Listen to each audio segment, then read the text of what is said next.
You're listening to Power Athlete Radio, a podcast dedicated to empowering your performance every damn day. Join former NFL pro and Power Athlete founder John Welborn as he dissects the greatest minds in strength, conditioning, and more. Joining him is everyone's favorite coach and hair model, Chris, aka Tex McQuilkin, Power Athlete's Director of Performance. So whether your goal is to be the hammer, destroy mediocrity, or simply move the dirt, you've come to the right place. Now with the warm-up done, let the gains begin. Power Athlete Nation, today we welcome Les Spellman, one of America's elite speed performance coaches and founder of Spellman Performance, former walk-on at Temple, and he's trained several Olympians as well as athletes in the NFL, NCAA, USA Rugby, and guided a large number of youth athletes to college scholarships. Welcome to Power Athlete Radio, Les. Thanks for having me. This is awesome.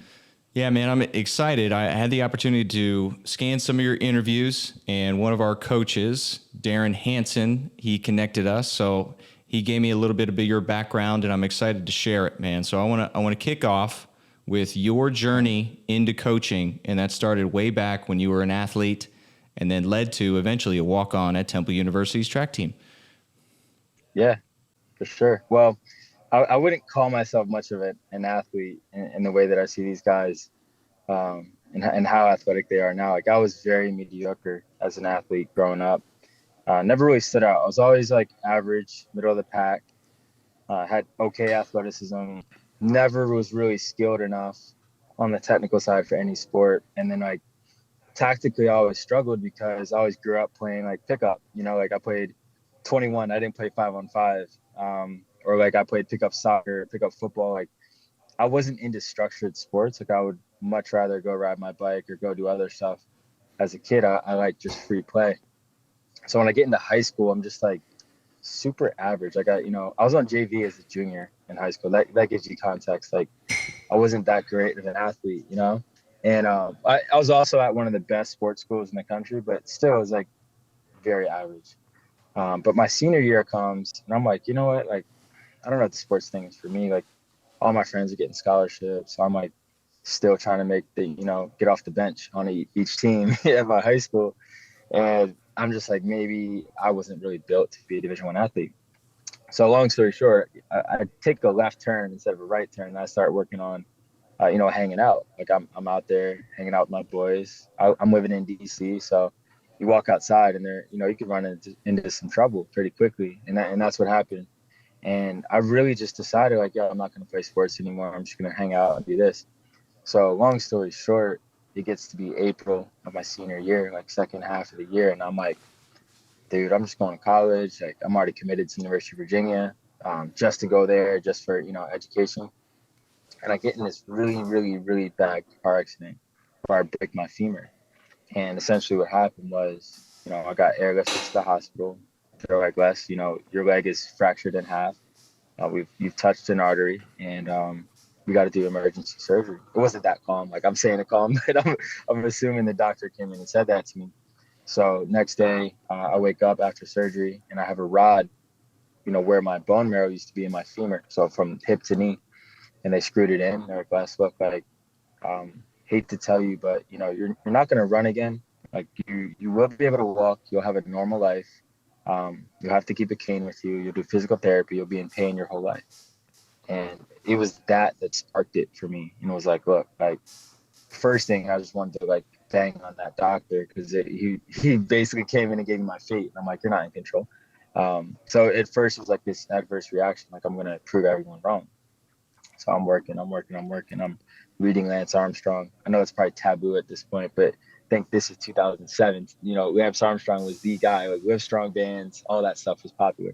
So I'm reading his autobiography, and I'm like, all right, this dude had testicular cancer, got back on the bike, and started rolling. So I'm like, okay, if he can do that, it's just a broken leg. I could fix this thing.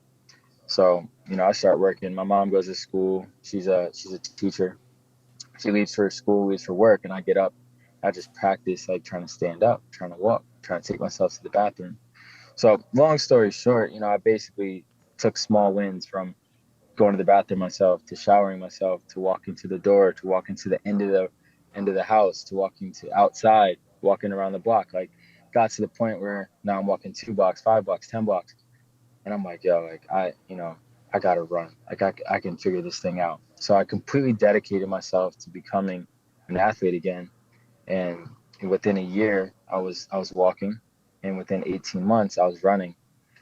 And as soon as I ran that first time, I was hooked. And I was like, look, if I can go from wheelchair to walking to running, obviously the next course of action is go to the Olympics, right? I'm thinking there's like not that big of a gap. Like I already did the hard work. So I'm like, I'm gonna figure out a way to get in the Olympics. And I start training for speed.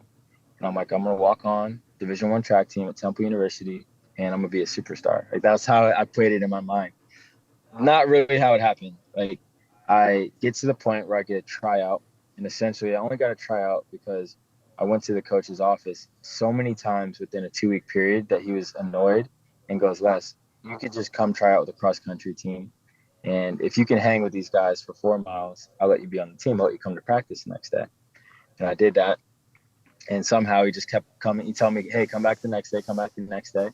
And by Thanksgiving time that year, the roster came out for the team and I was on the team. But like, it never was like, hey, last like you made the team. It was like, I kind of just glanced at the website before Thanksgiving break and saw my name on the roster.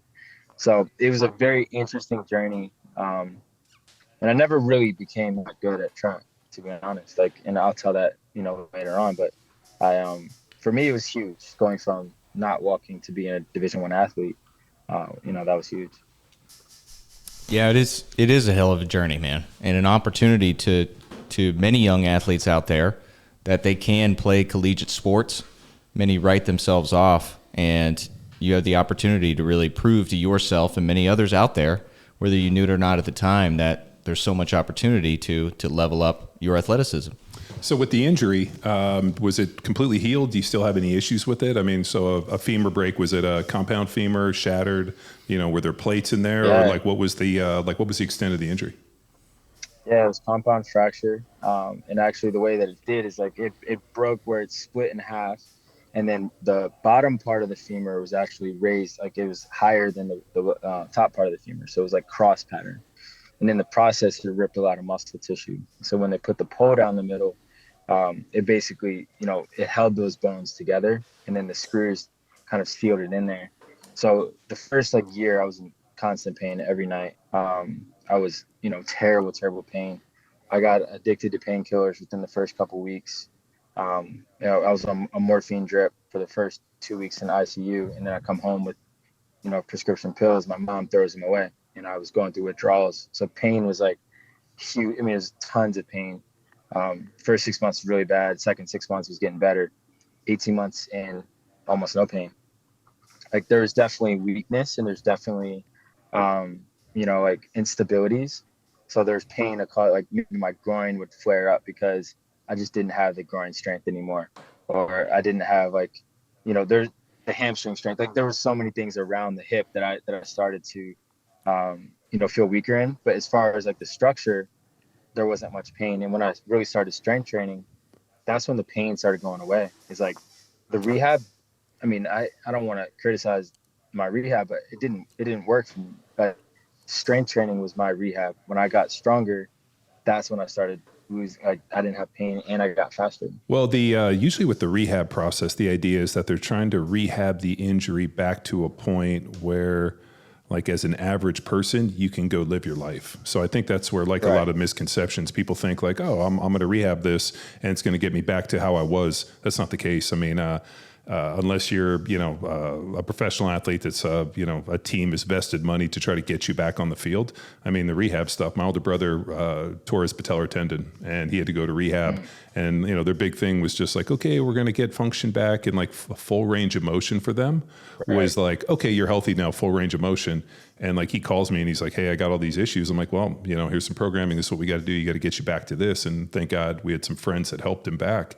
But I just think that the model, and then the other issue you run into is most physical therapists, and we know this because we have a lot of physical therapists that follow our methodology and also within our Power Athlete network, the lifting weights is not part of their curriculum, and most of them don't know how. So then you're like, you're like, hey, I want to come back as an athlete. I broke my leg.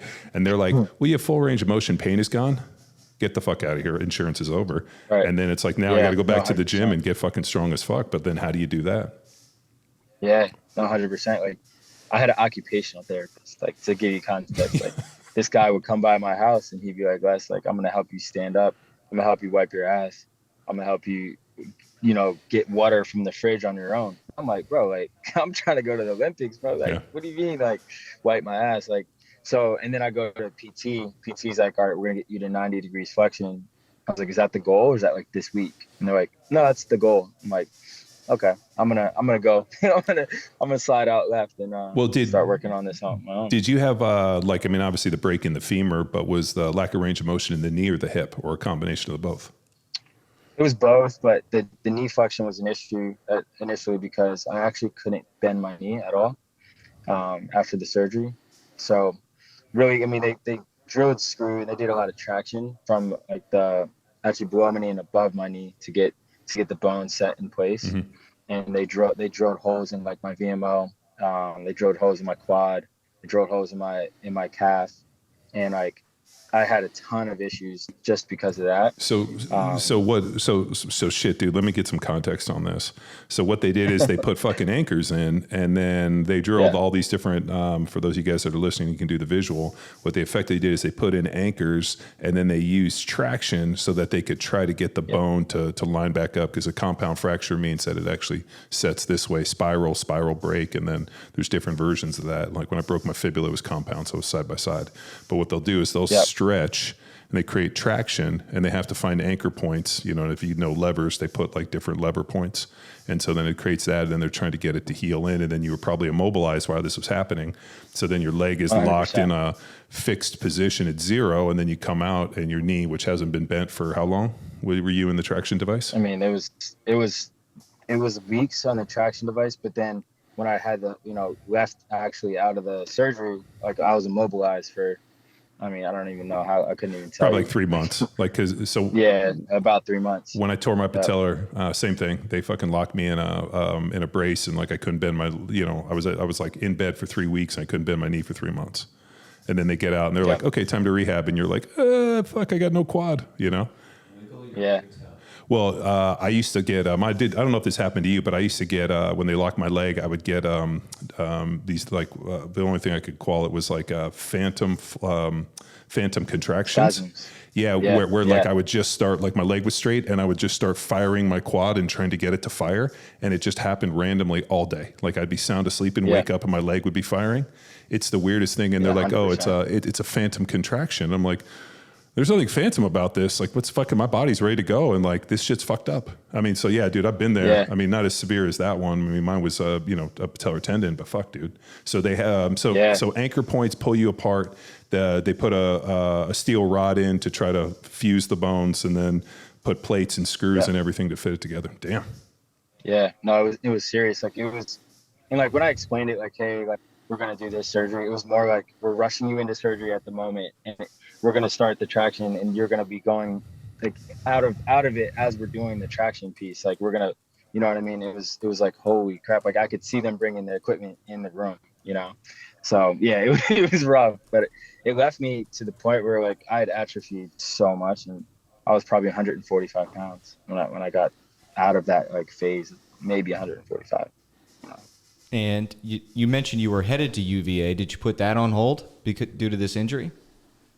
I actually ended up going. So the other piece of the injury that I had was I actually had a traumatic brain injury from the accident. So I was like really struggling to read and comprehend, and just like attention. You know what I mean? I'm sure some of that was just PTSD and all that stuff, but there was like a rehab process for my brain, and part of that process helped me become a coach. Like I learned how to like group things. So, like they would give me all these words and be like, group all these words into a box and then name that box, and then put a bigger box and name that box. Like I was doing things like that as rehab. So I went to UVA my first semester, but I was struggling. So I dropped out. I went back to community college, and in community college is when I started really diving in. So like think about just the timeline. So that was April is when I had the surgery. By September, I was already at school, but I was barely moving around. So like think about going to class, think about, all that stuff. It was a challenge, and I was on my own. Like family wasn't there, so it really wasn't until like almost the next April that I was like out of pain. And then that's when I was in community college. In community college, I was able to like really hone in on my personal rehab process. And that year, that's when I pretty much propelled myself to get to the point where I could run and run fast. And for your strength training, like where did you go for a resource? Did you lean on just, hey, this feels right at this moment? Or did you have a coach or a program to go after to help you in the gym? Yeah, like initially I was really poor because I didn't lift weights in high school like that. You know, like I graduated high school in 2007. So our strength coaches were typically like a football like D-line coach, or it was like a gym teacher. You know, it wasn't anybody that was qualified, I should say. It was kind of like, all right, here's 3 lifts, roll through 3x10. So like I started out and I was like so weak I couldn't do that stuff. So I actually focused on body weight first, just like push-ups, pull-ups, and squats. And those are the 3 movements that I really just did in a high volume initially. And then I added lunges because I was more advanced. And then I added like basic things like, just like single leg squats, and I just grew. I had no idea. But when I got to Temple and we had our strength and conditioning stuff, like that's when I really, really grew. Like, that's when I started really loading. So I would say like that first, like the strength period I had was really general basic strength stuff. Push-ups, pull-ups, jumping jacks, like calisthenics. Like I didn't know any better, but it was super helpful. Well, no, I mean, super helpful. If you look at all the base level GPP training stuff, it was always calisthenics. I mean, Jim Wendler still has his guys do jumping jacks is to build basic, air squats, push-ups, pull-ups, sit-ups, jumping jacks. I mean, like that stuff and that base level GPP stuff is so important, especially when you come back from an injury. I think everybody thinks like, the more advanced, the better, but sometimes you just need to get a base level of fitness and just start moving, which I don't know if people like pay that enough respect where you're like, all right, yeah, like there's a bunch of different training modalities that we can get into, but like, are you coordinated basically enough to do jumping jacks or do skips? Right. One of my favorite things, and we've seen this at seminars over the years, and I see it all the time, especially I was doing some training yesterday, just watching adults try to skip is fucking hysterical. We were trying to just basically just do like alternate arm skips, like follow the leader stuff. And the amount of people that were like same leg, same arm and couldn't do it, I was like, holy shit, dude. Every little kid in the world can skip. Obviously, you take some like 20, 30, 40-year-olds and ask them to skip, it ain't really going to happen very well. So, I mean, there's some base level coordination and just being able to execute those things that is so important. Where'd you go to high school in D.C.? St. John's. St. John's. So it's like a big sports school. Yeah. It was awesome. Yeah, I coached at St. Albans, so for a little bit. Oh, no way. My brother went there. What year? He's 4 years older than me. Oh, he's older. So he graduated 2003. Yeah, I definitely missed him then. Yeah, I was coaching there 14, 15, 16. But yeah, well-versed in the D.C. area. Yeah, you probably know my cousin. He went there, but we'll talk offline about that little bit. But awesome, dude. I want to continue down this road. So you took your own approach to learning how to move, and I want to eventually get to where you are now. So essentially, from bodyweight calisthenics into the weight room, when did you start to incorporate the speed drills? So it went from basic movements to now, hell, you're leaving the ground. You're getting explosive. Yeah. So what was that like emotionally and physically? It was hard. I mean, I remember the first day at Temple, we get in the weight room and the coach is like, all right, like start off at 135, you go do a couple of reps and then build into like your work sets.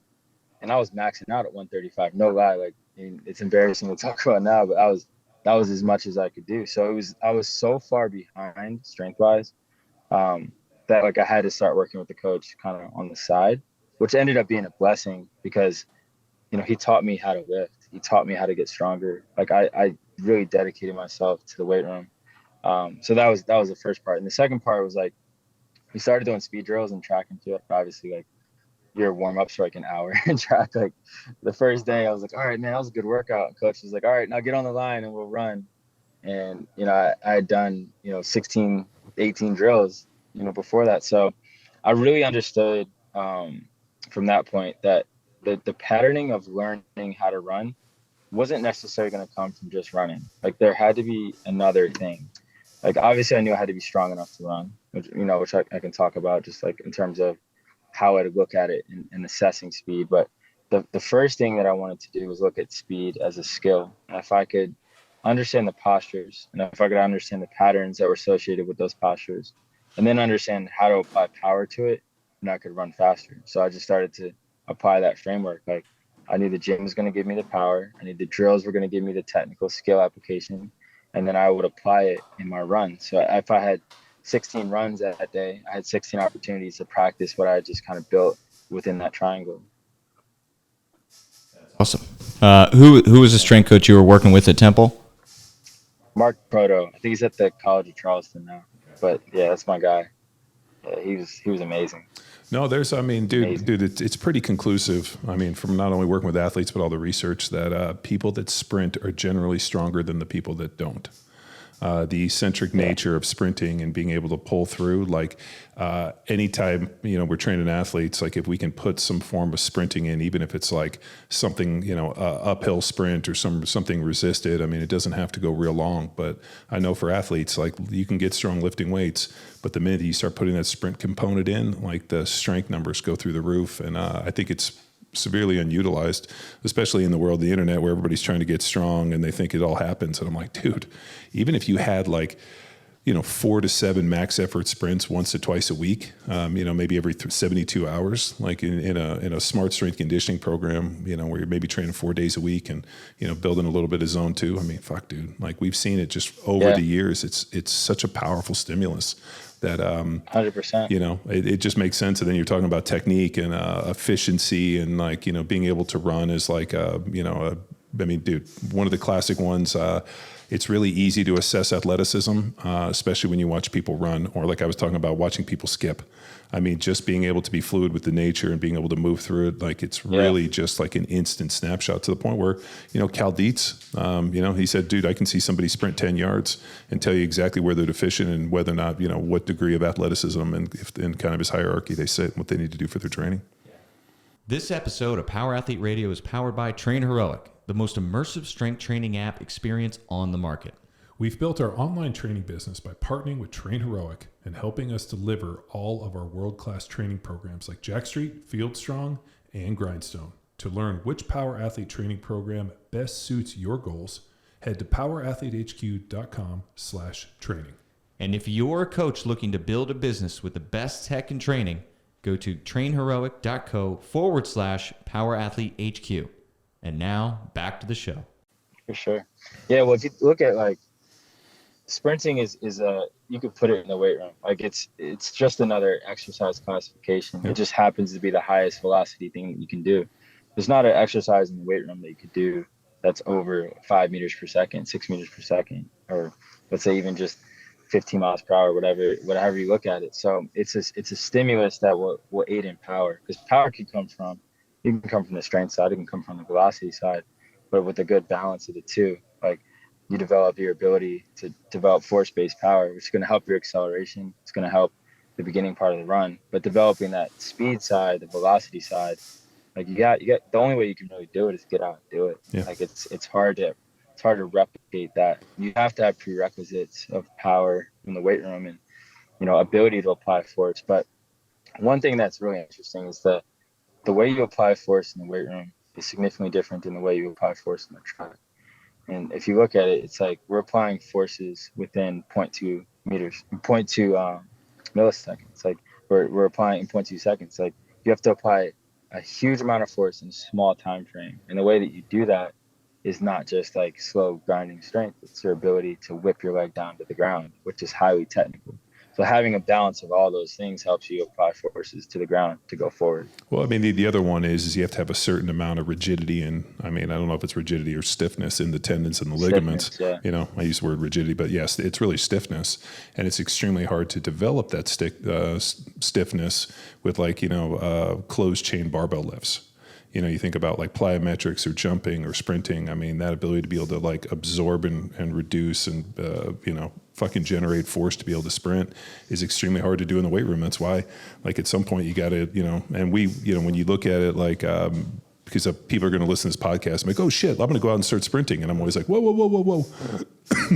There's like a very real, like acclimation phase, and we use it with like lifting weights and plyos and short runs, getting people up, because I don't think that they realize what a potent stimulus it is and how easy it is to hurt yourself. I mean, the amount of people I've seen, and we taught at seminars, like the minute they came out, all of a sudden the horizon changed, where all of a sudden their heads come up, and all of a sudden as they arch and they start reaching and they blow a hamstring. And I'm like, fuck, dude, I've seen that too many times.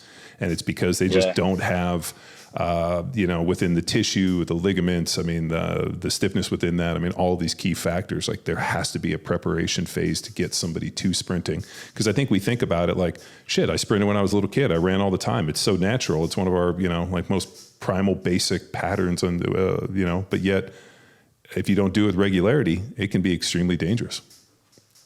Well, it's just like I wouldn't walk in the gym and put 600 on the bar if I hadn't squatted in 6 years, 7 years, 10 years. Like, I wouldn't jump into a max strength phase. And it's like the same thing for running, is it's progressive. Like, you can only, if you think about maximal sprinting as the goal, like getting to maximal sprinting could take weeks for someone to actually get there.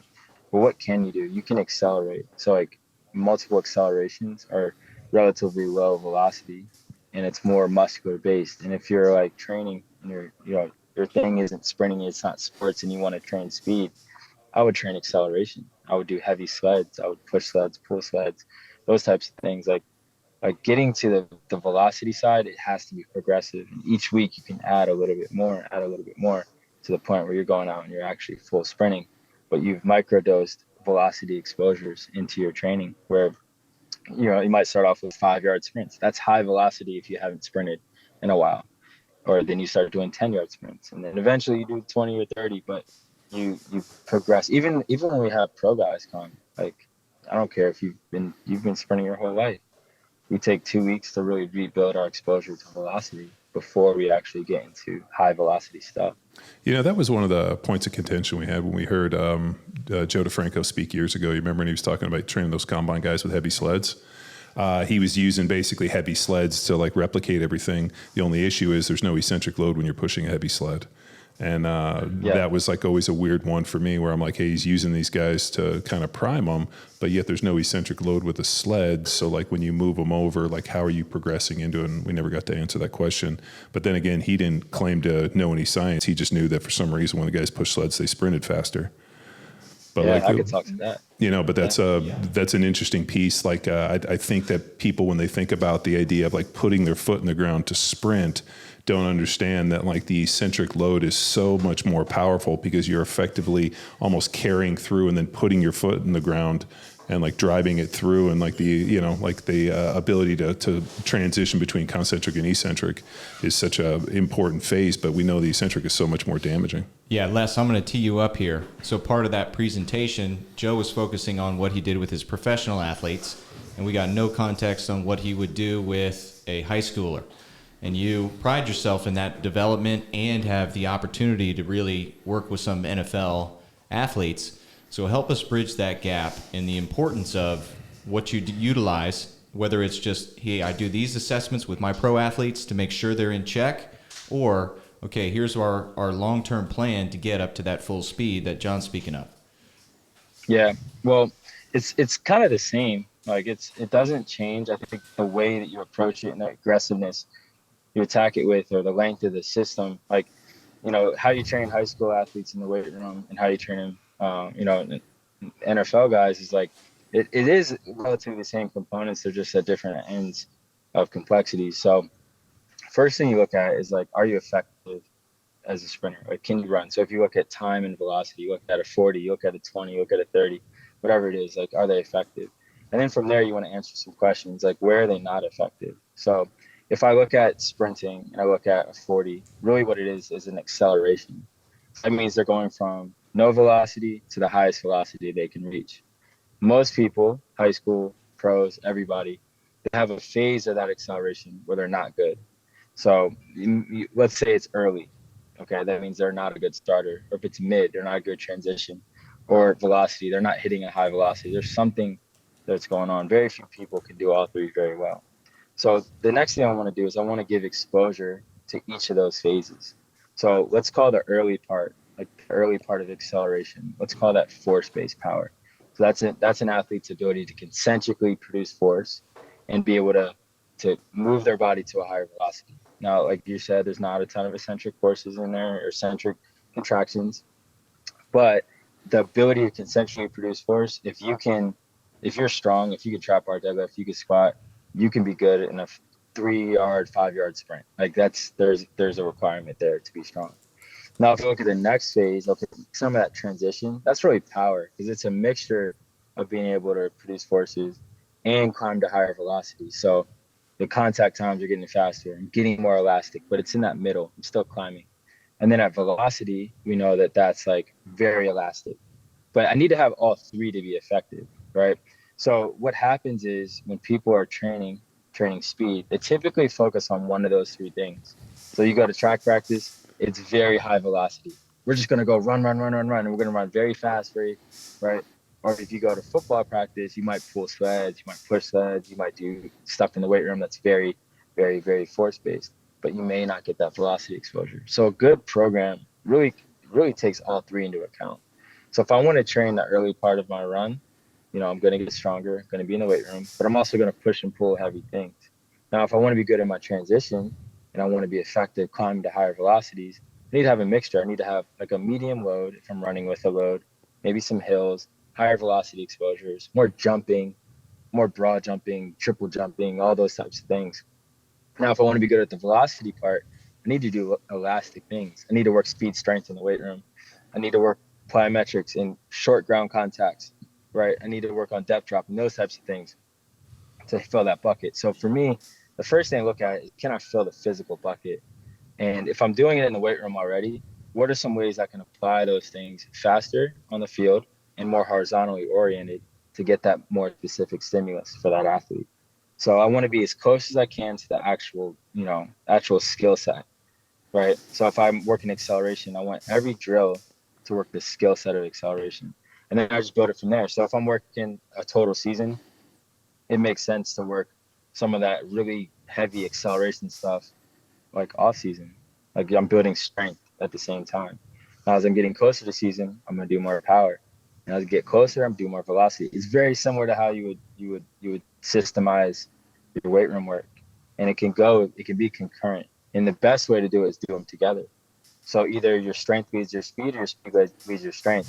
But either way, you got to make sure that you're staying within your buckets. You're not going to train a max strength and heavy, long, pulling and all that stuff and then go out and do high velocity work on the same day.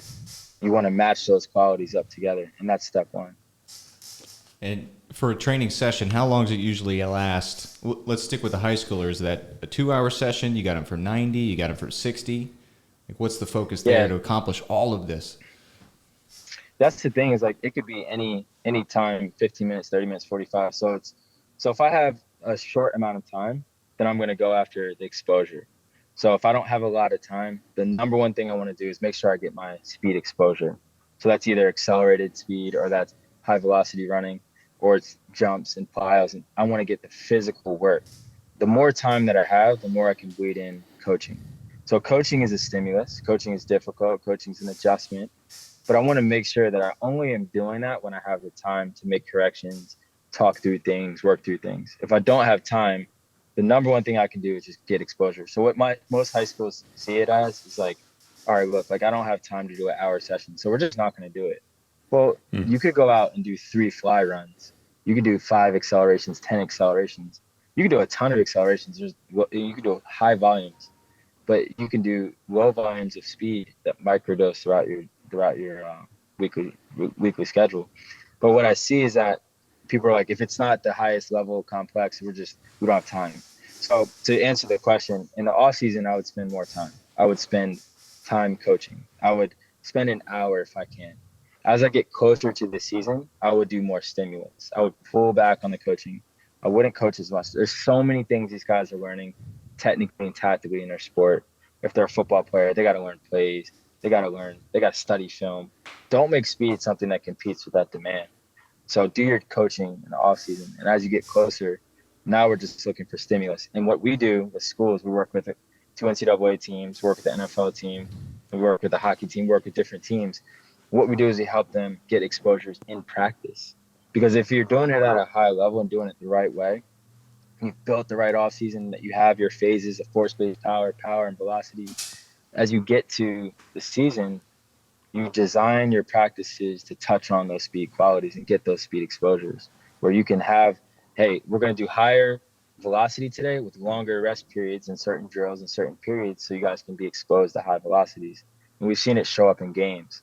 So at that point, it's really just about like every week making sure we tick the box and getting above 90% velocity. And we know if we do that, the game is going to show up. We're going to hit velocities above 90, maybe even 95.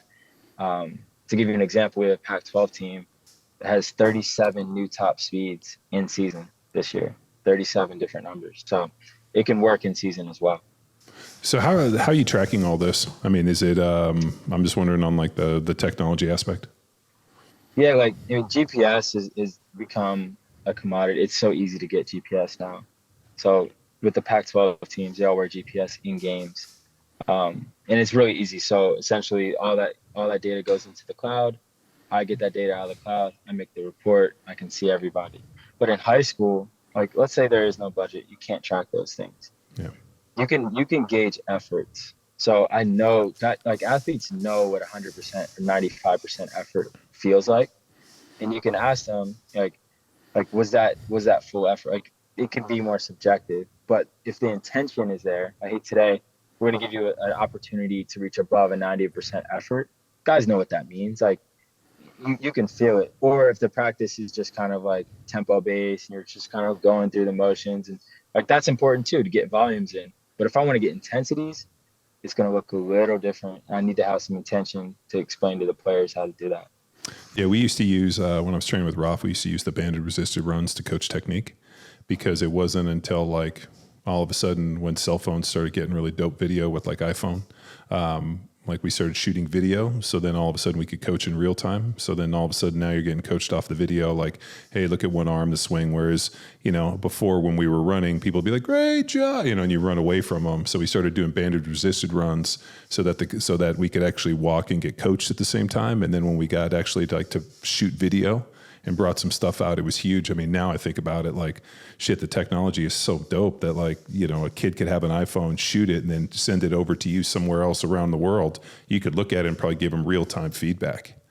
Like 100%. Which is like that would have, I'm not kidding you. Like when I think about like how many days within like the training space of learning to Olympic lift, if they could have just shown me what I was doing and then coached me off of that, how much faster we could, opposed to just like, screaming cues at us. And so I think like, the ability to coach speed and see this stuff and replicate, or be able like, hold on, I have an athlete that's really good. Let me show you what he's doing.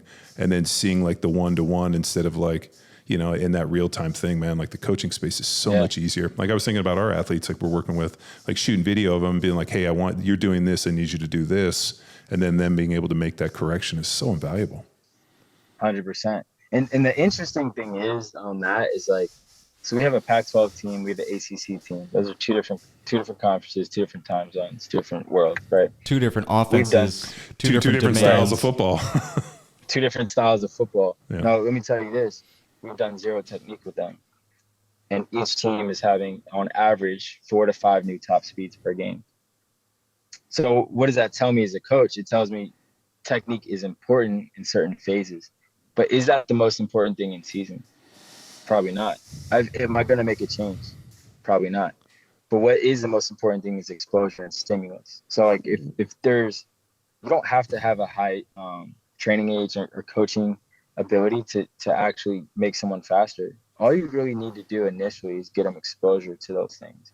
And then you can start to shape it up into the technical piece when you have that opportunity.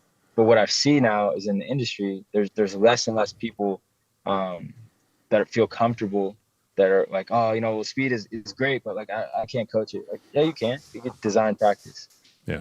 If your head coach could be your speed coach. Hey, let's decide that we're going to do speed in practice today, full speed. Well, I think that there's a bit of a misconception. I mean, with like, you think about strength training, like, can you, Like I always think about strength training a little bit. Like, am I going to listen to somebody who's not strong?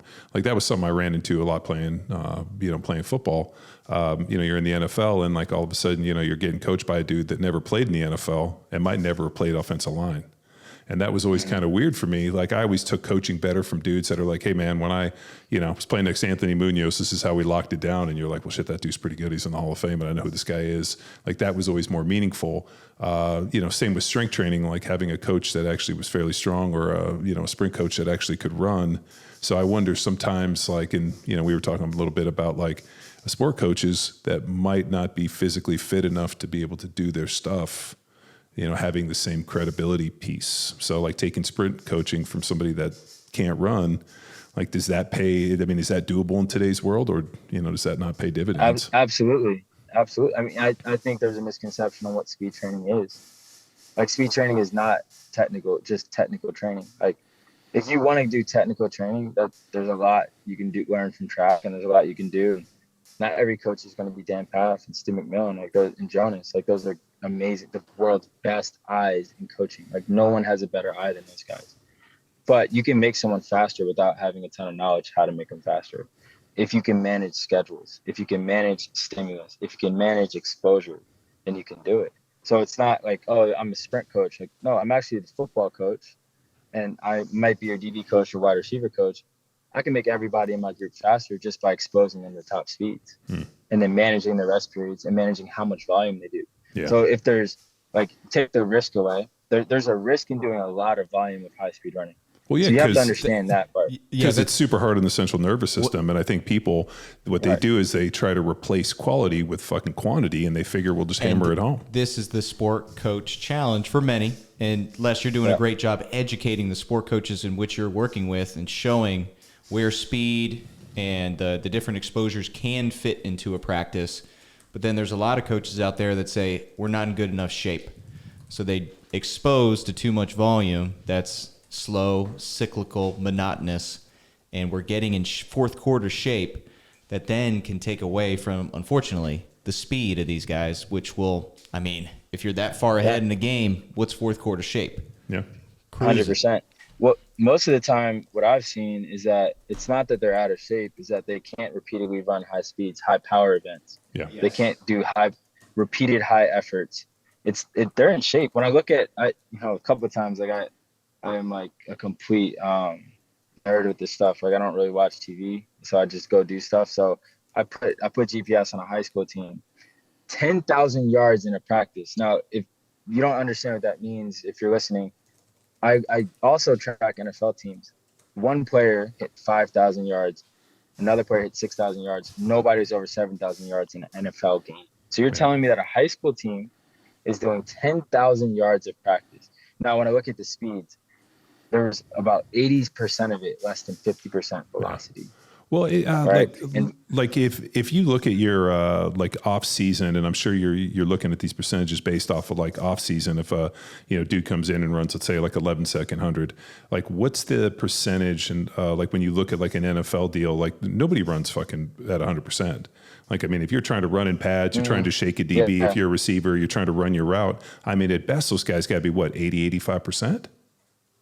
No, actually, every single skill player that we have that plays division in ACC and Pac-12 will hit above 90% in game. They average if we have things correct. It wasn't always like that. 85% was kind of the standard, but now players are playing above 90%, and they'll have exposures to 1 or 2 runs above 95 or to 100. Now we're seeing new max speeds weekly. And I'm saying new max speed is like including the summer when they're running in shirt and short, like regular shirt, I'm saying shorts. Those are flying. And it's because they're being exposed. Like speed training, they can get faster in season all year. Like you can progressively get people faster the entire year. So players are like our NFL guys that play skill positions that allow them to run will hit above 90% velocity. Obviously, if you're a running back and don't break, or you're running inside routes, or you're covering the slot, like, yeah, you may not hit it. But guys most of the guys will hit it above 90%. And especially even in practice. And if you look at how you practice, you can work on getting in shape. That could be a day if you look at soccer, they have tactical periodization where one day of the week there's volume. There's 120% of the game volume. Then the next day might be 120% of the power events, which means like times that they accelerate, times that they try to hit top speed, maximal efforts. Then you have another day that might be maximal decelerations and changes of directions, but they have themes. And if you touch on those qualities, you can make your practice, your physical training in season and make it actually make you better throughout the season. I'm liking all this. I'm tracking on all of it. So I get the opportunity to coach at a local high school here, and was approaching our, because a lot don't use the weight room or have any formal training. What they are exposed to at our practices is it. So I get 14 minutes of practice. I was just thinking directionally. So front to back, sprinting forwards, decelerating, and eventually working in back pedal, and then lateral movement. So teaching them different crossover steps, 5-10-5 progression, and just looking at it in terms of directional. But now I can incorporate the different, the start, the acceleration, and the max velocity, the phases that you're speaking on here. So I can see that play into our practice. I was just thinking directionally, but now the intensity and the volume balance that you're speaking of. I had a coach years ago who told me nobody ever got accidentally fast. He's like, I'd seen people get accidentally strong, where like they just like would do something and get stronger in the weight room. Like they like strength happened like by accident sometimes. Like you would get strong in spite of what you were doing. He said nobody ever got fast accidentally. Like if you wanted to get fast, you had to run fast and put effort forth. And I always thought that was a pretty interesting one where like, like nobody, you see somebody run fast, they just like, there has to be something like I don't know. I mean, I'm sure there's people that rolled out of the womb, put their foot in the ground and fucking went 100 miles an hour. But, and there's freaks in the NFL. I mean, we played with dudes that were fast, but like very few people accidentally got fast. I never just like happened to be fast. It was always a lot of effort, a lot of work, controlling volume, knowing that it's extremely hard in the CNS and that, just fucking junk volume. I mean, that was the whole, Charlie Francis deal. You're either running 92 plus or you're doing tempo runs. Anywhere in the no man's land, it's just going to be fucking junk volume. It's going to hurt you. Yeah. Yeah. And even like, it's so crazy because like what coaches don't understand is speed isn't always the same for every position. So speed for a defensive lineman is going to be a lot different than the speed for a receiver by requirement. So a defensive lineman is going to have to maximally accelerate and have to make an impact and continue to accelerate and change directions, right? But the actual maximal velocity is not really there. Like, so if you actually, they are going to end up in those 80% range, but it's because they're only taking 6 steps, 7 steps. But that's like Aiden Hutchinson. He spent a lot of time developing like his ability to maximally accelerate from his position, right? But then you look at like big skill guys, linebackers. Now they're going to move more lateral side to side and make change of direction and be able to accelerate 2-3 times in a single play.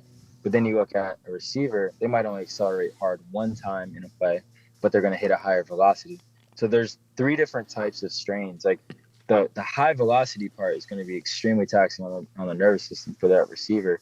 But then there's going to be physical, like muscular demands on the lineman and some of those like deceleration, reacceleration, those types of things. So the stresses end up looking slightly different in the exposures. So if we take 5 reps, and if I say we're going to look at practice and manage reps, if I take 5 reps from DBs, 5 reps receivers, 5 reps linemen, 5 reps linebackers, those 5 reps are going to be very different if I were to dive deeper in what those 5 reps look like. So that's why I think positionally, and you can take this out of football and put it in basketball, forwards, guards, small forwards, all that stuff. Like there's different demands within a volume. So if I just looked only at volume, 5,000 yards, it's not enough. If I looked only at intensity, which is high speed, it's not enough. If I look at all those things plus excels, how many reps or time between reps, like all those things matter. So it's really interesting when you break down like what can you actually improve. You can really improve what you train, like you were saying. But what happens is a general blanket stimulus gets covered for everybody because it's, hey, we don't have time. But then you go practice football. Well, you do have time because you can blow the whistle and take a minute or 45 seconds, or you can take 10 seconds. Those are 2 energy systems you're working. You know what I mean? So there is opportunity.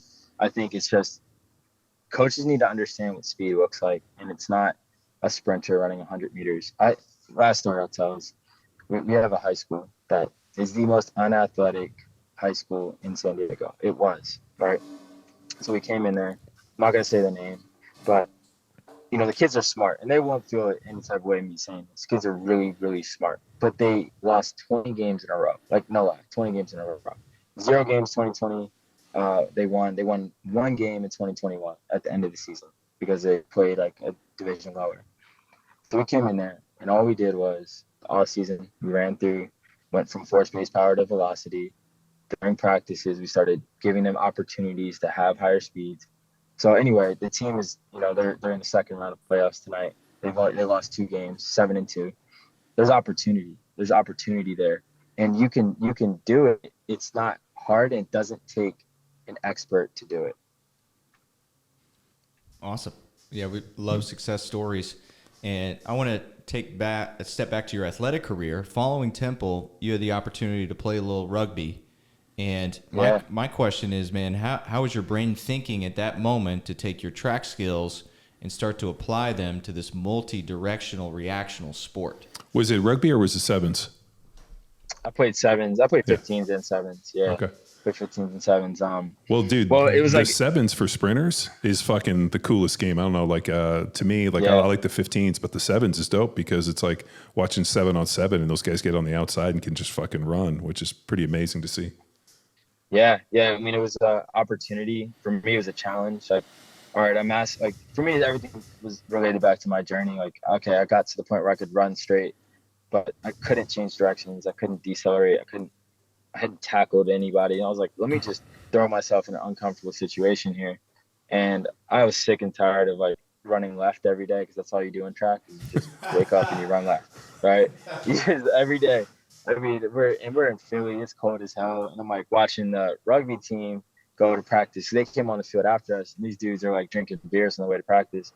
I was like, oh, that looks like fun. And then they're like smacking each other, and then they're going to eat after. And I was like, this is the exact opposite of what I just dealt with. That was a very military program that I was in. It was like hard work, blah, blah, blah. Great coach. Still, he's going to be at my wedding, all that stuff. But it was hard. And I wanted just to have fun my senior year. So I was like, let me go out for rugby. And I go out there, and they're like, all right, let's like hang out in the wing. We'll get you the ball and just score. And that's all. I didn't know the game at all. I just got the ball, and I would just go score. And had an opportunity to come to San Diego. And, they were bringing crossover athletes in to join the Olympic program. And, I happened to get a chance to be in that group. I wasn't very good, like looking back, like I was athletic, but I was very low skilled in the actual sport. Like, the sport can take fast people, but you have to have skill. And I didn't have skill. But yeah, it was an amazing opportunity. I love rugby for sure.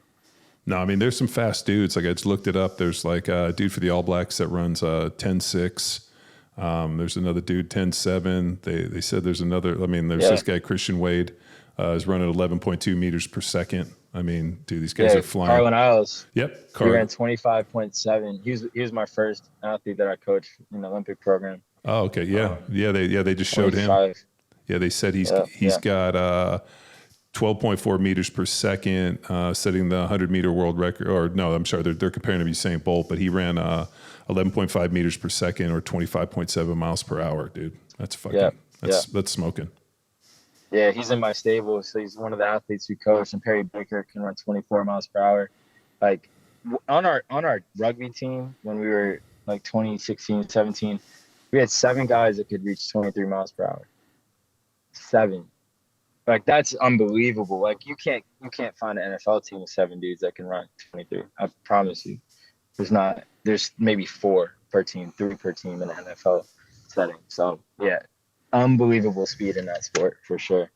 Yeah, no, it's really, I think the cool thing about rugby is, these dudes were such hard hitting individuals. And then all of a sudden, like, you see like these speedsters and these faster dudes who've kind of specialty players fucking come out and they just smoke it. It's great to see. I love it. I think it's such a fun sport. Yeah. I wish, I grew up in Southern California and was not exposed. And I did play for the Eagles. So I lived in Philly, lived in Rittenhouse, and lived in Manioc and all that. So Dude, I really wish when I went to Cal to go play football, Cal rugby, national champs every year. And we had guys that were, good on our team and went out and were rugby stars. And I was always like, man, I wish I had been exposed to this sport at a younger age. I would have loved to have played. Yeah. Yeah. Jack Clark is the man. Mm-hmm. Yep. Cal is like unbelievable. Yeah. I mean, those dudes are like the toughest athletes that I've coached. I mean, hockey is probably up there too. I just haven't been around hockey enough, but it reminds me of how hockey players' mentalities are for sure. No, well, Cal is such a legacy for it. Where like, now you have generational where it's like, guys that I played with and now their kids are playing. And so you'll have like 2 or 3 generations of guys who are like Cal rugby players. And it's so cool to see the culture. And then, it's still like watching the NFL now, like I'll see a name flash up and I'll be like, oh, that's his kid. Damn, I feel old. So it's kind of neat to see, but I mean, I really think like rugby is such a neat sport in terms of like athleticism and power. And, for so long, American football's just dominated, but I'd love to see more rugby on TV if I could. For sure. Nice. I mean, it's a growing sport, but not the fastest growing sport in the country. Is lacrosse the fastest sport in the country? Uh-huh. Oh. And Les has had the opportunity to connect with the Premier Lacrosse League for some developmental speed training for their youth, man. So I did want to take the time to highlight what you're doing with the PLL Youth. Yeah, no, it's funny. Let me ask you a question before I answer that. Is it also the fastest sport in America, like speed-wise? Because like if you think about how fast the ball is moving, is it faster than baseball, like throwing, like pitching? Can we really call baseball a sport? Organized grab ass. Yeah, organized grab ass. That's what I've been calling it for years. I worked with some baseball players, dude. Like the fact that you can show up and do your job drunk. Like David Wells was my neighbor in Tampa, and dude, the fact that he could throw up and fucking throw heat at 100 hammered, like I don't know if I can call that a sport. Also, I would disagree. You think it's more of a sport if you could show up hammered and do it? There's athletes that play baseball, but it's not an athletic. Yes. Endeavor. Yeah. Big baseball guy here though. But to speak to lacrosse, you can score within 4 seconds off of a face-off. It's like a bing bang boom, and then the shots go faster than 100 miles an hour. And so where a baseball crowd oohs and ahs if a baseball player almost gets hit and gets out of the way, there's the responsibility of the goalie or any defenseman in front of a shot to eat it. So you have to get hit by the lacrosse ball to then prevent a goal, and it's going 100 miles an hour. It doesn't feel good. So it's fastest, America's original pastime ahead of baseball. It was invented by the Native Americans. But yes, and fastest growing. Concussions are pulling a lot of youth away from football, and lacrosse is there to catch all those kids that are interested in a fun, heavily skill-related Is there sport. any head injuries or anything in lacrosse? Well, it depends on how you play. So if you're a football player from Texas that then makes his way to the East Coast and uses your head as a weapon, more or less. But for the most part, it's a very finesse game. Yeah. And if you are fast, they will find a place for you on the field. Yeah. So I mean, I was a big fan of Paul Rabel. Like I used to watch a lot of lacrosse because I was like, this guy Paul Rabel is like, I mean, he's unbelievable. Like he's doing things that I hadn't seen, and just like I really liked his approach to the sport. Because for our audience, Les, I'm sorry to interrupt. Paul Rabel, he went to DeMatha High School, DC area, Johns Hopkins University, which is a Division I lacrosse powerhouse, and then initiated and started the Premier Lacrosse League, so the professional league as we know it. After leaving the MLL and then going, like he was a player in a league and then decided to start his own league and then play in it. And I'm like, that's gangster. So just like that alone, I'm like, all right, I'm watching this thing. So I'm watching the sport, and I love the tactical side of sports, where in football, it's like watching how the offense is organized, and in soccer, I like to see how they develop like different plays and different sets off different things. And lacrosse is like that times 100, because you have circular motions, you have like different plays, different players on offense and defense, like different numbers. Like it was insane. So, and then I'm looking at like the athleticism of it. I'm watching the midfielders cross midfield and hit super high speeds and then break and then change directions. And I'm watching the attackers like change direction really fast, forward, back. So I'm like, all right, look, this is a sport I want to start working with. So I grabbed some high school kids. They ended up going on to play at Stanford and Cal, a couple other places, and just started developing them, and they became monsters. So this was like a long time coming to get into sport. So essentially, what we're helping athletes do in the PLL Academy is help them learn the skills of accelerating and decelerating and how to hit high speeds. But a lot of it's focused on how they can use speed as a skill in their game and how they can differentiate themselves. And like just kind of how we were talking, like a lot of people think speed is something you're either born with or you're not. So a lot of kids grow up and they're like, hey, I'm not fast, I'm going to play this position. But it's like, okay, well, you're not fast now, but you could develop into whatever position you want to play if you're 9 years old, 10 years old. Like, stop. You know what I'm saying? Like these kids go to these coaches that say, hey, you're not fast and you're fast, so this is your whole life path. It's like, bro, you're 10. Like, you could choose to be fast. Like, you can choose. Now, you're not going to be Usain Bolt fast, but you might be a really good accelerator, or you might be really good at running high speed. So there's different places for you if you develop that skill. So that's the opportunity we're looking to give these athletes. I mean, it happened to me. I was pretty fast when I was younger, and then I grew a whole bunch, and I wasn't fast. And it was fucking like, it really sucked because I remember I grew a bunch in like, I think it was around 7th and 8th grade. And I was super fast in 6th. And then we had to do, every Friday we had a time to run. And I fucking went from getting an A on my run at a run time to getting like a C or a D. And I was so mortified that I had to go home and tell my mom that I was getting a bad grade in PE, that I asked to do, like I've told you a story, like do extra runs. And I remember like telling the teacher, I'm like, is there something extra I can do? She's like, well, we have makeup runs. I'll just give you more points if you show up and run. And I was like, okay. So I had to lie to my mom. I'm like, hey, I'm working, or I'm I got detention. I got class. Like I got to study after he picked me up late. And then I would just run the extra runs because I was so, but I've always said, dude, shame is a powerful fucking motivator. And then all of a sudden I showed up. By the time I got to high school, like I remember I went out and I played high school football or my freshman year. And then my sophomore year, I was like, hey, I want to run the hurdles. And I just knew, like watching Edwin Moses run the 110 hurdles, like fucking incredible. I loved watching hurdlers. He also, Edwin Moses also ran the 400, didn't he? Like the longer one? I can't remember if he ran both, but I just remember watching it, and I like something I always wanted to do. And so I was able to go out and run hurdles, and they were like, hey, if you throw the shot with us, for us, we'll let you run the hurdles. And I was like, sweet. So I went out and threw the shot, and then I got to train with the sprinters, and all of a sudden I was fucking fast again. And it was because all of a sudden we were doing the drills and sprinting. Gold in 400 hurdles. Yeah, he ran the 400. He didn't run the 100 though. Did he? Well, he just has the gold in the 400. So, but yeah, I mean, it happened by training and by going out and running the hurdles. And and all of a sudden, as I got bigger and I was 250 pounds, I could still run the hurdles and was still fast. And so I think and it was a lot more beneficial for me to go out and run track and do that training than it was to do the football training, which our standard conditioning workout was 16 220s. So we'd run a 220. Damn. So it was basically like we had a 440 track, right? That's how old it is.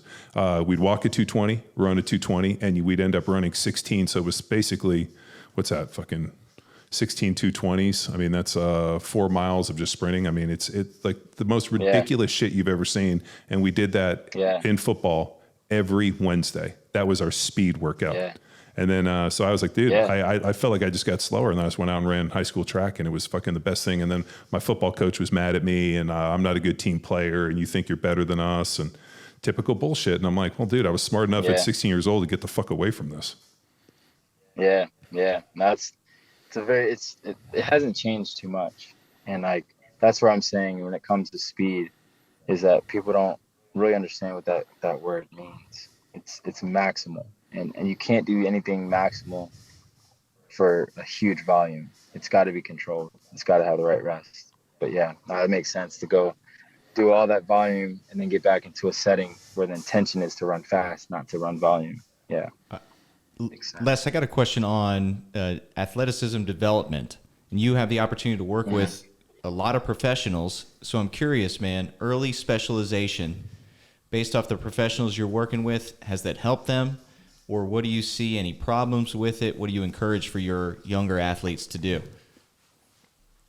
Well, when I talk to any of my NFL guys, not one of them ever specialized in the sport until college. Not one. Like I might have had, well, that's not entirely true. I think Joe Burrow might have dropped basketball his senior year. But like, I mean, these guys did everything, baseball, basketball, football. Um, I don't see early specialization as anything but a good business model for people that are running business models. Amen. Because they want to. I mean, if I'm a businessman, shit, well, like let's go. I'm soccer 12 months a year. Yeah, Camps, winter camps. It's the club team model, dude. They just fucking they're bilking these kids. I mean, literally, Chris and I had this today or yesterday, like they're leaving so much athleticism on the table. I mean, the amount of dudes that I played with, like I played with two guys that were, we know Nick Hardwick wrestled and went out, and I think it was like last year, went to go play for Purdue. I played with Steve Neal, who wrestled in I think he might have wrestled in the Olympics, never played football, walked on and played like a decade with the Patriots. The amount of guys, Tony Gonzalez, never really liked football. He was a way better basketball player. He just knew that he had a better chance to go play in the NFL as a 6'4" tight end. I mean, so yes. it drives me crazy that they're forcing kids into this specialization because it makes them so one-dimensional. I didn't even play high school, or I didn't even play football until I went to high school, and I thought the sport was stupid until all of a sudden I started getting all these scholarship offers. So it's there's too much of that. It's a business model. They're trying to keep the money in-house. But also you need to develop other skills. You become a better football player if you have skill sets from basketball.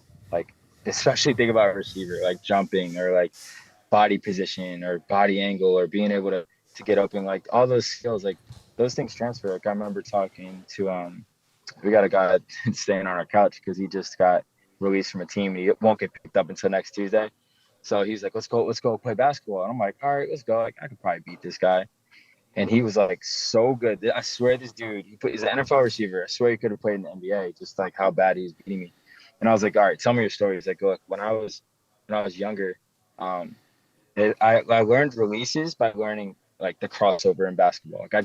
I switched the skill over. And it's you take even a sport like baseball, where it might not be the most exciting thing, but there's aspects of the patient side in baseball, or being able to maximally do something and then wait around for a while but stay mentally in tune. You know what I'm saying? So you can't learn that just by playing your sport, essentially. I think about my daughter, she's 2. My pathway for her is dance. She's going to dance, and then when she gets to the point where she's starting to talk back to me, we're going to do martial arts. And then when she wants to go have fun and be outside, we're going to do soccer. And I'm going to just stack these sports and these skills. But it's sad because a lot of the people that are running these clubs have no idea that 100 competitions a year is not good for a 14-year-old soccer girl. You know what I'm saying? It's not good. Swimming for your daughter. So swimming and then also gymnastics. Yep. So when we swimming, gymnastics. Yeah. So when we looked at all the Russian training manuals, when they were talking about developing athletes, they put the kids in dance was the first one because it taught them rhythm. Swimming was different orientations, different atmosphere, kind of within the water, gliding, completely different.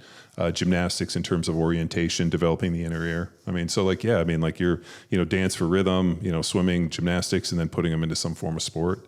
I didn't learn how to cut a dude off or how to pass protect playing football. I learned it boxing, how to cut a dude off in the ring, play 2/3 inside out, first meaningful touch. All the shit that I learned within the boxing ring and fighting, that was more beneficial for me learning to play offensive line. When I went out there, I was like, shit, this is like fighting against dudes that don't know how to use their hands or how to fight.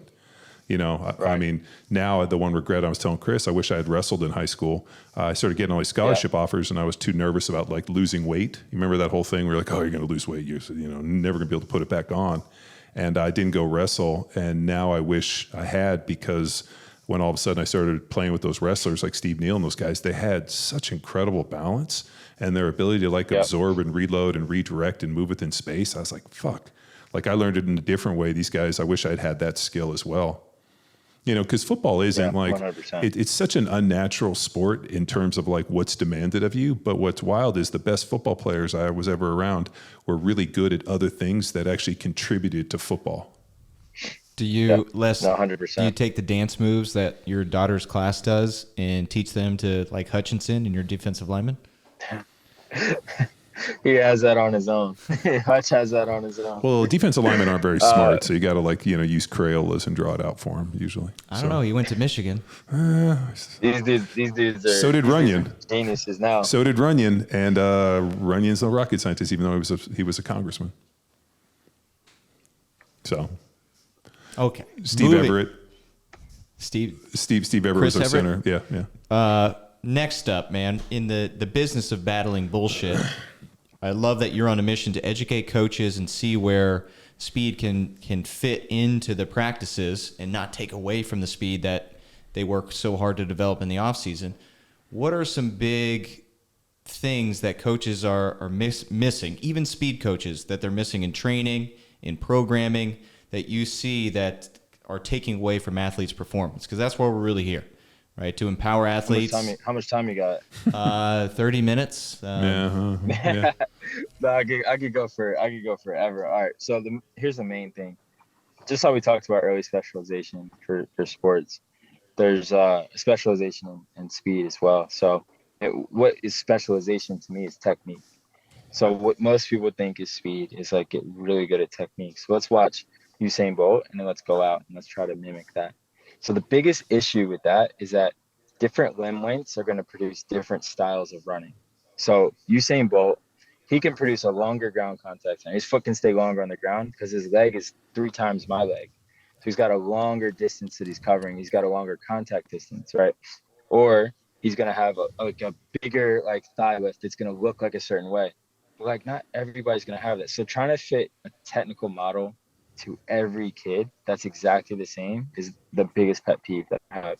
And in fact, I would say if I'm a coach and I'm starting out and I'm working with youth athletes, the first thing that I should get really good at is understanding periodization. And not just periodization like strength only, like periodization as a philosophy, like understanding when and where and how to, what's the GPP phase, like what are special exercises, like however you look at, I don't care if you look at Bondarchuk, I don't care if you look at Charlie Francis, I don't care. Like learn some style of periodization and research and go ask coaches like, hey coach, like what is your philosophy? So starting there and then understanding what volume, intensity, and density is. So how much work do we have to do to get this job done? How fast does that work needed to be? And then how many breaks should we be taking and how long should those breaks take? Like understand that. And then from there, if you can do those 2 things well, where you're able to schedule out times where you'll accelerate, times where you'll hit high speed, times where you'll do changes of direction. If you do that alone, you're basically a professional, you're an Olympic level coach. Now, the next phase of that is now if you get to the point where you've seen enough runs that you can start to understand different types of runners based around how they're built, then you could start giving advice on, hey, this is how I would best recommend doing speed training. Oh, can you guys hear me? Mm-hmm. Sorry, I muted. Yeah, so this is how I'd best recommend implementing your training. And from there, using drills as your coaching. Most of the time when I go to other coaches' speed sessions, it's the kid running and the coach is screaming at them while they're running full speed. Lift your knees, do this, do that. Like you come to our speed sessions, I've had coaches say, you didn't say anything. I'm like, yeah, I know, it was a great session, right? Like, you know what I mean? That's the goal. If I could say nothing, that's the goal. But I do that over time by putting you through different progressions of different drills, of different things to get to that final. Well, you're also not thing. A cheerleader. And, I always tell our athletes, if we're not saying anything, you're doing it right. Like I'll yell at you if it's fucked up or if something's that. And so I think people are like, well, you didn't say anything. I'm like, well, it looked pretty good. If it sucked, you would have heard about it. I'm not a fucking cheerleader. Yeah, no, facts. But most coaches, I shouldn't say most coaches. That's really aggressive. I should say there's a lot of coaches entering in the industry for other reasons. And those reasons are to get fame, to get a blue check, to get money. But coaching is probably the most selfish thing you can do. And obviously there's money involved in it because you got to get a living. But I think if the better coach you are, the more selfless of a person and the more giving you are. Typically, all the coaches I know at the highest level are very giving and very good humans. But what happens is you get a lot of fluff in the beginning part because people are entering because they want to get on, they want to get that blue check. They want to get some money and it's a hustle. But you're dealing with lives and you're dealing with I mean, all of us remember our coaches when we were 13, 14 years old. I couldn't tell you some of my teachers' names, but I remember my coaches. You know, you have the biggest influence in some of these kids' lives. So like I don't ever curse in podcasts, but if your goal is to get rich and famous, stay the fuck out of my industry. Like I don't want people like that, because you're dealing with humans. You're dealing with people that really need you. So if your intentions aren't there, then it's not good. So that's the biggest thing I see. Now, there are a lot of good coaches getting into the industry, but I really, that's a huge point that I've like never made on a podcast before, that like there's so much of that BS going on. Yeah. And now you can pay for a blue check. So stay the fuck out of our industry. Blue check. I was thinking like a physical check, like I would fucking social media. Big checks. Why can't I get one of those? Yeah, I just want a big check, Happy Gilmore. I want it blue, but yeah, no, Instagram. Yeah, no, I was like, yeah, fucking, of course everybody wants a check. And then I'm thinking, wait a minute, blue check. Fuck that. No, but I mean, it's, yeah, dude, I'm with you, dude. Like, we constantly run into coaches and, people. And I think people are really good at just finding somebody who's like information or their success and then parroting it. Like there's very few original thinkers. And I think when you do meet people that are original thinkers that are doing something new and attacking it in a different way, like those are industry leaders. And we run into people that are just real good at parroting somebody else's content. Yeah, 100%. And then it breaks down at a certain point. It's like it really comes down to this. It's like if your intention is to grow as a coach, you're going to continuously read and study and go all this. But if your intention is to make money, you're going to figure out ways to do that. It's hard to do both when you're first starting, which is why internships are important, which is why growing under a coach is important. So you can go through those phases of all the phases you would, that would say like the bad phase of trying to get fame, all this stuff. Like you're going through that being mentored by somebody. Like coaches are jumping in the industry after completing a degree and going straight to like, I'm going to coach at this team and do all this. I'm like, dude, you gotta learn and understand what this industry is really about and what your actual purpose is here. And then you can start to look at how do I make that a business model, Yeah, whether it's sport with football coaches, especially here in Texas, where they're guarding their program, whether it's strength or their offense, whatever, they guard it. And we see the same thing in the performance industry. They're guarding it. And what you've done a good job on this podcast, sharing the mentors of people and referencing other folks. You've also done a good job, and I've had the opportunity to work through your online education. So giving away your information. You think you can do this better than me? Here's everything that I've learned in my experience, and I want you to empower athletes. So speak to that online education that you've built and the aim and you're hoping to accomplish by putting all your information out there. Yeah, no, like my goal is to help athletes, and the best vehicle to help athletes is to help the people that are coaching them. So like if I were to look at the industry 10 years ago, there was a lot more of this is mine, don't share, don't talk about it. And it's tough because like as a coach, had I not had Dan Paff or Jonas or Stu, all these people like pour into me, I probably would have been like on the other side of coaching where it was just like a strictly business model where it's just here's how I make money and I go home. So I think what I wanted to do was provide resources for coaches that they could deliver to athletes. Like we did a lot of direct to athlete stuff, but I found it difficult because I found it really hard for athletes to stay engaged without somebody walking them through it, because it's kind of a new skill in some ways. So I really switched and pivoted towards coaches and building communities, because when I was younger, sports saved my life. And had I not had a coach, had I not had some of the experience I had with coaches, I could have been in a completely different lifestyle at this point. So it's like, what is a bigger goal? And obviously we found a way to like make it a business model. We still struggle with that, but as long as the mission is to help more people, I felt really confident about putting every single thing that I do out there. And even to be critiqued or made better. Like sometimes I give information out and then somebody does it way better than I could have ever done it. And I'm like, hey, can you teach me that? It's like helped me grow as a coach. And it's built like this online community where coaches are sharing more. Coaches are talking more. There's less like beef. Like people are going to conferences, people are seeing the importance of the education as a coach. And, we all need guidance in this thing. Like I still have mentors and guiders, like people that guide me even more so now than I did in the beginning. So I think it's a necessary thing for our industry. Yeah, we aim to empower performance and create hammers that can make an impact as coaches. So similar online vein, and then get coaches to travel out to us to go through it and be critiqued. So part of our certification process is you fly out to Austin and educate and teach and converse with us, and then we provide feedback to help you garner and improve your professionalism in this industry. So helping to develop coaches, not only so they can not only so they don't parrot information, no, they understand it and can deliver it to the parent, the sport coach, or the athlete in a way that they can understand it. Well, I mean, we see it. I mean, dude, I'm sure you see within the strength game where you hear people like saying stuff and you're like, oh yeah, no, I read that book too. I mean, I hear it constantly. I mean, especially with, who's the strength coach? Franz Bosch. Oh my God. I don't know if you have the opportunity to explore some of his books, Les, but it's awesome. Of course, it's great. Yeah, no, like Frank, like, so I come from the Charlie Francis school and had the opportunity to work with Charlie many years ago.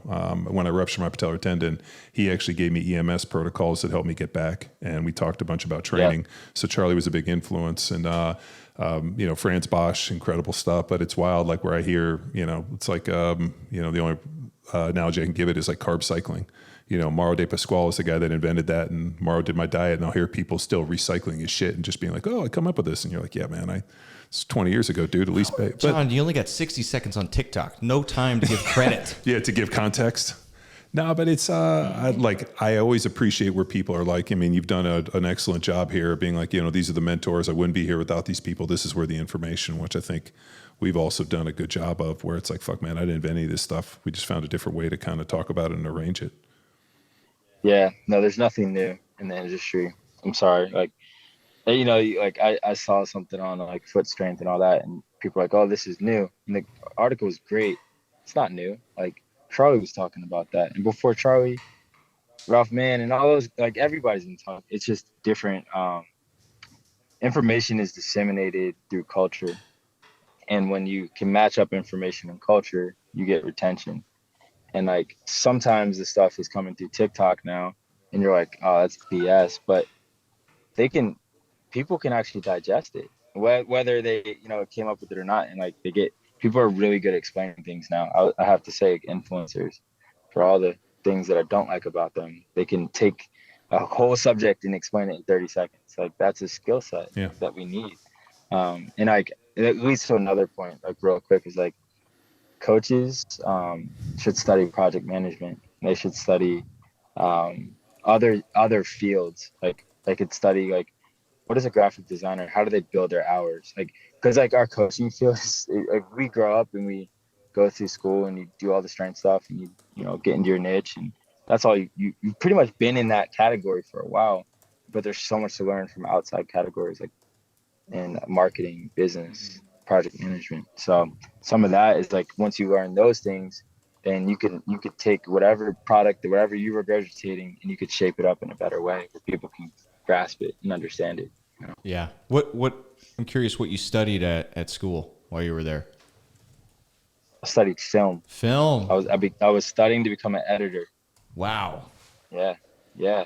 So actually, you know what? So this is crazy. This is like, I was just talking about this yesterday. So when I was in high school, we had Facebook and all that. That just came out as a senior. But when I was a senior in college, Instagram was coming out.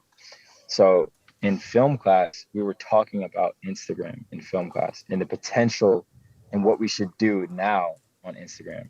And like, I mean, things like when I was starting out, like we spent hours and hours on a computer learning shortcuts for editing. Well, that became my superpower for coding because I got really familiar.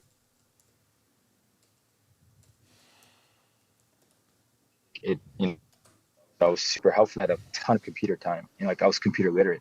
And then Instagram, like I started posting in 2011, or 2000, like as soon as it came out, I'm sitting with my film teacher and like, yo, how do I do graphic design now? How do I do this thing? Like the first part of my career until I had a marketing director. I did every single thing, and my film career was super helpful because it's also storytelling. So most of my classes were on how do you tell a story. So how do you tell a story through editing? How do you tell a story through shooting? How do you tell a story through producing? And you would have to go in these different roles and tell stories. Well, when you look at sports, it's like you have your sports scientist, you have your general manager, you have your sport coach, you have your strength coach. You're telling stories from different perspectives, but the goal is still the same thing. You still want to win a game and get to a championship and get a Super Bowl. But you have to learn those perspectives in order to have the full picture. I couldn't be a good editor unless I knew filming. Couldn't do filming unless I knew producing. So they make you learn everything. Now, our field is very siloed. So strength conditioning is S&C. Speed is speed. Like nutrition is nutrition. Sports science is sports science. But nobody speaks a common language because they hadn't been in those roles. You know what I mean? So I didn't become a good speed coach until I was working as a strength coach with the U.S. Olympic teams and learning. I don't know shit about periodization. I have to study it because I can't just keep doing workouts. I have to learn planning. I have to learn tactical periodization. I have to learn all these things that I didn't have the skill sets for, and continue to look at myself and be like, I need to get better here. So, yeah, interesting. Very, very interesting. I imagine very helpful, especially when you're communicating to your athletes, because they are writing their own story, and you can help bring that whole scale, the whole project into perspective, because not only do they have to train with you, they also have to recover. They also have to understand their body, their nutrition, their recovery. They got to learn the offense, defense, etc., and they got to look out for themselves, dealing with, contracts and unruly fans and all those stresses that come with being a professional athlete. But that's awesome, man. I appreciate the he lives in Philly. He knows all about unruly fans. Yeah. So. Yeah. No, Philly is the best fan. Oh yeah. No, I do. Yeah. The best and most unruly. Other than having played with Philly was awesome, but going and playing in Oakland against the Raiders when I was with the Chiefs and into that fucking cesspool that is the black hole. Like, I fucking hate the Raiders and the Raiders. And I grew up a Raiders fan. I grew up in LA, and playing and going into Oakland. And I went to Berkeley too, and going in and playing in that, like, the people, I just am like, oh God, the lowest level life forms are people that come on YouTube videos and Raiders fans that go to the games. What about Raiders fans that comment on YouTube videos? The lowest level life forms on the planet. Like, fuck. Like, I remember there was a grandmother, grandkid, and I'd like to be her son.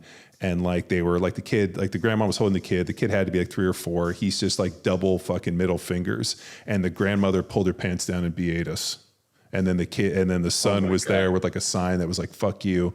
So the son had a fuck you sign. The 3-year-old was given double birds, and then the grandma fucking pulled her ass out and BA'd us. And I'm like, some classy people we got here, Oakland. I mean, the shit you would see, the kids would come up behind the bench and you turn around and it was just some 6-year-old kid motherfucking you like you never heard. And you're like, holy shit.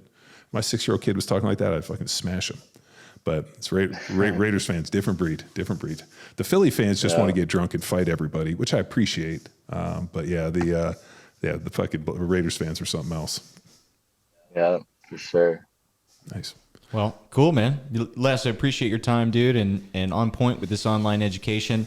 Where can people learn more and follow you on social and check out your website? Yeah, so easy website, my name, lesspellman.com. Social, Les Sevens Spellman, Instagram and Twitter. I talk a lot of trash on there, so just hop on and join the conversations. What do you talk trash about? What do you talk about trash about, or what are you talking trash on about training? Yeah, I mean, just it could be